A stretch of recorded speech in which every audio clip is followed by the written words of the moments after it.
अस्सलाम वालेकुम गाइस, मैं हूँ Faiz and welcome back to my new video. So guys, आज की वीडियो का टॉपिक है लर्निंग इंग्लिश वोकैबुलरी।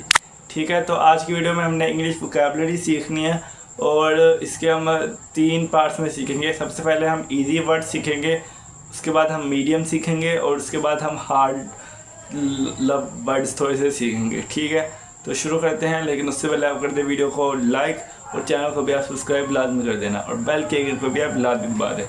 तो सबसे पहले हम इजी वर्ड सीखते हैं और ये मैंने अपने पास तो रजिस्टर पे लिख के रख लिए, आपको यहाँ पे स्क्रीन पे नज़र आ रहे होंगे। ठीक है, तो शुरू करते हैं। तो सबसे पहला लफ्ज़ है एक्नॉलेज। इसका मतलब होता है किसी बात या हकीकत को तस्लीम करना। किसी भी बात या हकीकत को तस्लीम करने को एक्नॉलेज कहते हैं और इसको हम पढ़ते हैं एक्नॉलेज। ठीक है, और इसका सेंटेंस अगर हम बनाएं इंग्लिश में तो वो बनता है प्लीज़ एक्नॉलेज माई ईमेल। ठीक है, सही है। तो ये मेरा पहला वर्ड का सेंटेंस बनेगा और इसका मतलब किसी बात या हकीकत को तस्लीम करना। सही है, तो ये हमारा पहला वर्ड हो गया। इसके बाद हम अपना दूसरा वर्ड देखते हैं। तो दूसरा वर्ड हमारा एलोकेट है। एलोकेट मतलब कि किसी ख़ास मकसद के लिए हिस्सा मुकर्रर करना। ठीक है, इजी वर्ड्स हैं, मेरे ख्याल से आप लोगों ने पहले भी सुने होंगे। ठीक है, तो इसको हम पढ़ते हैं एलोकेट। मतलब कि जिस तरह मैंने बोल रहा है ना, इसी तरह पढ़ना है इसको। आपको स्क्रीन पे सही नज़र आ रहा होगा तो आप उससे अंदाज़ा लगा दें कि मैं इसको ऐसे क्यों पढ़ रहा हूँ। ठीक है, और इसका अगर हम जुमला बनाएं तो वो बनेगा funds were allocated for education. ठीक है, उसके बाद अगला हम करते हैं, तीसरा वर्ड हमारा है एमेंड। AMEND, amend. ठीक है, इसका मतलब होता है कानून या गलती में तरमीम या इस्लाह करना। ठीक है, इसको हम और मेंड पढ़ते हैं आमेंड। ठीक है, बल्कि मैं इसकी प्रोनाउंसिएशन क्यों बता रहा हूँ आपको, वो जब मैं प्रोनाउंस करूँगा तो नीचे प्रोनाउंसिएशन का ख्याल रखूँगा।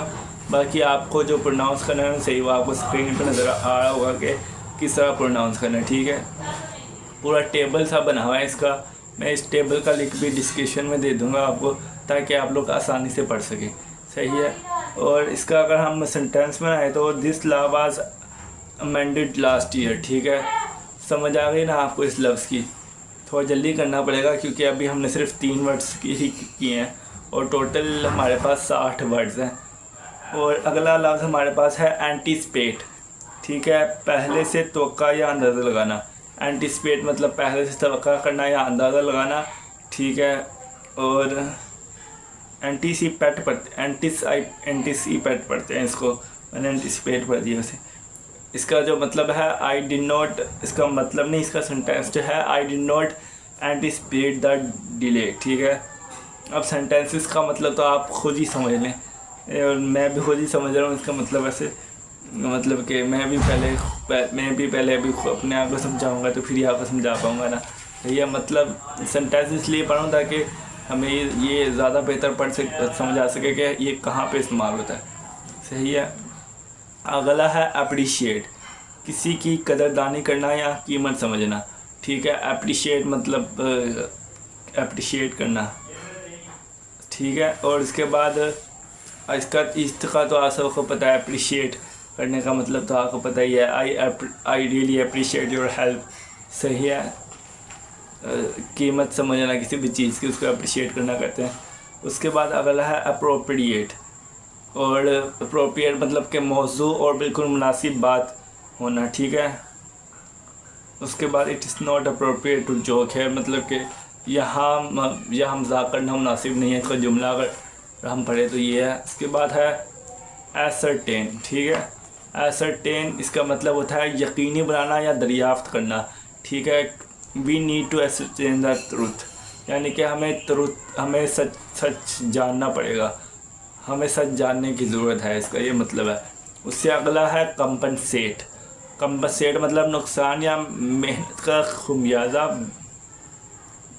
खुमियाजा या बदला देना। ठीक है, कंपनसेट का मतलब होता है कोई भी आपसे नुकसान हुआ है या कोई भी नुकसान है या जो भी मेहनत है आपका, उसका नुकसान होगा तो उसका खमियाजा भुगतना या देना, या मेहनत होगा तो उसका बदला देना, ठीक है। He was compensated for his hard work, यानी कि उसको उसकी मेहनत का बदला मिला, ठीक है। उसके बाद आता है कंसीव है, I can not conceive of a better plan. Conceive का मतलब तो बताया नहीं, इसका मतलब है जहन में ख्याल या तजवीज़ लाना। तजवीज़, जहन में ख्याल या तजवीज़ लाना। तजवीज़ इतना मुश्किल क्यों लग रहा है मुझे। अच्छा, इसको कहते हैं कंसीव करना, ठीक है। उसके बाद अगला लफ्ज़ है कंसोलिडेट, ठीक है। यक्का करना या मुस्तहकम मजबूत बनाना। कंसोलिडेट, लेट्स मतलब कि मिलजुल के काम करना या इकट्ठे करना, किसी भी चीज़ को मजबूत बनाना कंसोलिडेट कहते हैं। उससे अगला है डिड्यूस, इसका मतलब है नतीजा निकालना या इखराज, अंदाज़ा करना, ठीक है। किसी भी चीज़ का हमने नतीजा निकाल लिया या अंदाज़ा कर लिया कि ये चीज़ ऐसी होगी, जैसे कि लेट्स कंसोलिडेट आवर, नहीं ये नहीं है, अगला लफ्ज़ I can deduce what happened, मैं अंदाज़ा लगाता हूँ कि क्या हो रहा है, सही है। उसके बाद अगला है डीम, किसी चीज़ को ऐसा ख्याल करना या समझना। क्या ऐसा ख्याल करना? ही डीम्ड इट नेसेसरी, मतलब कि उसने समझा कि ये चीज़ ज़रूरी है, ठीक है। तो डीम का मतलब ये हुआ। उससे अगला है डिसर्न, ठीक है, गौर से देखकर फ़र्क समझना, ठीक है। She can discern the difference, ठीक है। प्रोनाउंसिएशन का ये फ़ायदा हुआ ना, मैंने इसको पहले कुछ और पढ़ा था, फिर मैंने प्रोनाउंसिएशन देखी तो सही पढ़ रहा, डिसर्न, ठीक है। तो इसका मतलब है she can discern the difference, वो फ़र्क समझ सकती है। उसके बाद अगला है डिस्क्रिशन, इसका है, क्या लिख दिया मैंने, समझदारी से फ़ैसला करने का इख्तियार। अच्छा, समझदारी से फ़ैसला करने के इख्तियार को डिस्क्रिशन कहते हैं। डिस्क्रिशन ये पढ़ते हैं इसको, use your discretion in this matter, मतलब कि वो किसी को कह रहा है कि अपना इख्तियार इस्तेमाल करो इस मामले में, ठीक है। अगला है एम्फेसाइज, किसी बात पर जोर देना या ताकीद करना, ठीक है। Emphasize, let's me emphasize this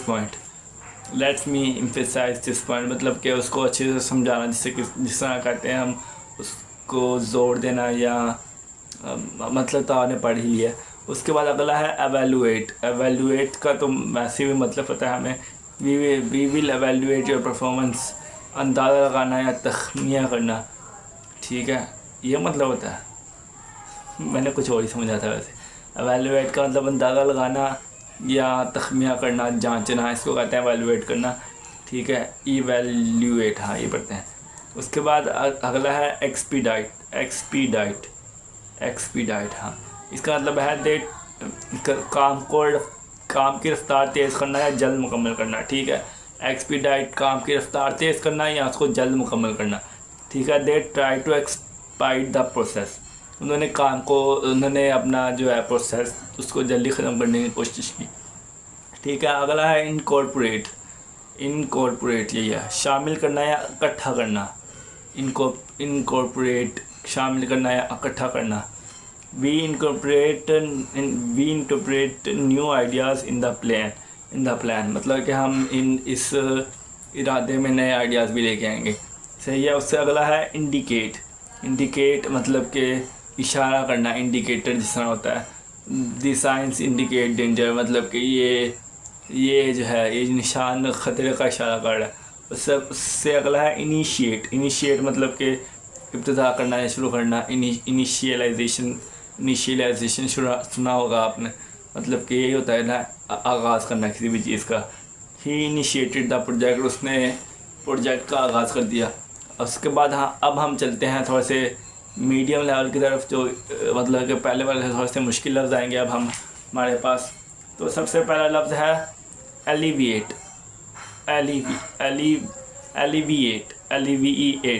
medicine can alleviate pain, कम करना, तकलीफ़ को कम करने को एलिविएट करना, ठीक है। उसके बाद आता है एम्बिजियस, हाँ, हिज स्टेटमेंट वाज एम्बिजियस। अच्छा, एम्बिजियस मतलब होता है कि कोई भी ऐसी चीज़ जो वाज़ह ना हो, यानी यहाँ उसके दो मतलब हो। ठीक है, उससे अगला है ओनोमली। अच्छा, इससे मामूल से हट कर या खिलाफ दस्तूर करना। ठीक है, अनोमली मतलब मामूल से हट कर या दस्तूर के ख़िलाफ़ कोई भी चीज़ करना। It was an anomaly in the system. ठीक है, ये बात दस्तूर के ख़िलाफ़ थी, पता नहीं कौन सी बात की बात कर रहे हैं वो। उससे अगला है आर्टिकुलेट। ये भी सुना हुआ लग रहा है मुझे। वाज़ेह और रवानी से बात करने की सलाहियत। अच्छा, शी इज़ वेरी आर्टिकुलेट, मतलब कि वो बहुत सही बोलती होगी, अच्छा बोलती होगी, तो उसको कह रहे हैं शी इज़ वेरी आर्टिकुलेट। उससे अगला है augment. Augment, we need to augment our resources. इजाफा करना या मिकदार को बढ़ाना। ठीक है, ऑगमेंट का मतलब इजाफा करना या मिकदार को बढ़ाना। ठीक है, उससे अगला है candid. She was candid in her feedback. साफ, गो, खड़ा हुआ और बिला झिझक बोलने वाला। कैंडिड मतलब कि जो बगैर बगैर हिचकिचाए बोलता है, उसको कैंडिड कहते हैं। और मैं क्या करने लग गया, इसमें भी लड़की है यार, कोई लड़का भी हो जाए। She was candid in her feedback, वो अपने अपने मतलब जवाब में बहुत साफ या खड़ा बोल रही थी। उससे अगला है कैनोनिकल।